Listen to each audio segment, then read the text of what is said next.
হানজালার গোসল হয়েছিল তৃতীয় আসমানে জমজমের পানিতে। হযরত হানজালা রাদিয়াল্লাহু তাআলা আনহু তিনি সদ্য বিবাহ করেছেন। ওই সময় আমাদের প্রিয় নবী সাল্লাল্লাহু আলাইহি ওয়াসাল্লাম সাহাবীদেরকে বললেন, আমার সাহাবায়ে কেরাম, তোমরা উহুদের যুদ্ধের জন্য প্রস্তুতি গ্রহণ করো।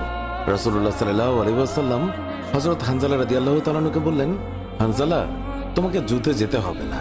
তখন হানজালা রাদিয়াল্লাহু তাআলা আনহু বললেন, ইয়া রাসূলুল্লাহ, আপনি যুদ্ধে যাবেন, কাফেরদের সঙ্গে যুদ্ধ করবেন, আর আমি সেখানে না গিয়ে স্ত্রীর সঙ্গে আমোদ প্রমোদ করব?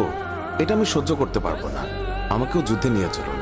রাসূলুল্লাহ সাল্লাল্লাহু আলাইহি ওয়াসাল্লাম তখন বললেন, হানজালা, আমি তোমাকে আদেশ দিলাম, তুমি বাড়িতে থাকো, তোমাকে যুদ্ধে যেতে হবে না। হানজালা তখন নবীর আদেশ শুনে কাঁদতে কাঁদতে বাড়ি চলে গেল। আমাদের প্রিয় নবী সাল্লাল্লাহু আলাইহি ওয়াসাল্লাম সাহাবীদেরকে নিয়ে যুদ্ধে চলে গেছেন। এদিকে সাহাবী হানজালা তার স্ত্রীর সঙ্গে রাত কাটানোর পর তার উপর গোসল ফরজ হয়ে গিয়েছে, তাই সে গোসল করতে গেছেন, পানি নিয়ে দাঁড়িয়েও গেছেন। এই সময় মদিনার গলি থেকে কেউ একজন চিৎকার করে বলছিলেন, মদিনার মুসলমানরা, তোমরা কার জন্য জীবিত থাকবে? তোমাদের প্রিয় নবীকে কাফের মুশরিকরা শহীদ করে দিয়েছে।